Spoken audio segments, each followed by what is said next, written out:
హుస్నాబాద్ మండలం జిల్లెలగడ్డ social welfare హాస్టల్లో 8వ తరగతి చదువుతున్న విద్యార్థి వివేక్ అనుమానాస్పద స్థితిలో మృతి చెందడం బాధాకరమని SC ST commission chairman Bakki Venkataiah విచారం వ్యక్తం చేశారు.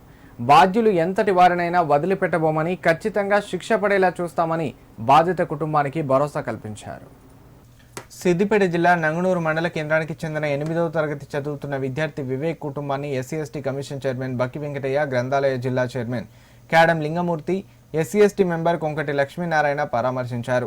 ఈ సందర్భంగా మీడియాతో మాట్లాడారు. బాలును మృతికి గల కారకులైన వారిని గుర్తించాలని పోలీస్ శాఖను ఆదేశించడం జరిగిందని, కలెక్టర్ సిపిలతో ఈ విషయం గురించి మాట్లాడడం జరిగిందని తెలిపారు. వివేక్ మృతి చెందిన జిల్లెలగడ్డ సోషల్ వెల్ఫేర్ హాస్టల్ను సందర్శించినట్లు తెలిపారు. త్వరలోనే బాలుడు మృతికి గల కారణాలపై రిపోర్టు వస్తుందన్నారు. ఎంతటి వారినైనా వదిలిపెట్టే ప్రసక్తి లేదని, బాధ్యులకు కఠిన శిక్ష పడేలా చూస్తామని చెప్పారు. బాలుడి కుటుంబానికి అండగా ఉంటామని, వారికి న్యాయం చేస్తామని హామీ ఇచ్చారు. కార్యక్రమంలో యాదగిరి, అచ్చెన సత్తయ్య, సంజీవ్, రాగుల కృష్ణ, రమేష్, పులి రవి, బాలయ్య ఉన్నారు.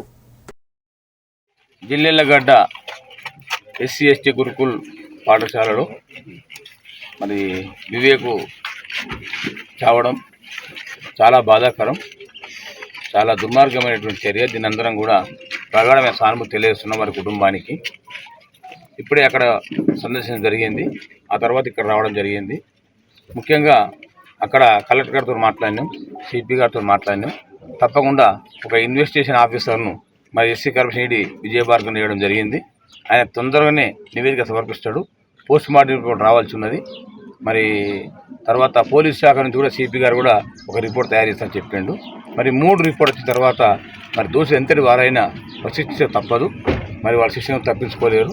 ఏది ఏమైనా మరి ఆ వివేక్ కుటుంబానికి తప్పకుండా న్యాయం చేస్తామని చెప్పి ఈ సందర్భంగా తెలియజేస్తూ ఉన్నాం.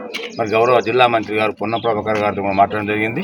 ఆయన సీరియస్గా కలెక్టర్ గారికి, సిపి గారితో మాట్లాడడం జరిగింది. తప్పకుండా వారు ఎంతటి వారైనా చర్యలు తీసుకొని ఆ కుటుంబానికి న్యాయం చేస్తామని చెప్పి సందర్భంగా తెలియజేస్తూ ఉన్నా. ఆ కుటుంబానికి న్యాయం జరిగేంత వరకు ఎస్సీ ఎస్టీ కమిషన్ వారికి అండగా ఉంటుందని చెప్పి కూడా ఈ సందర్భంగా తెలియజేస్తాం.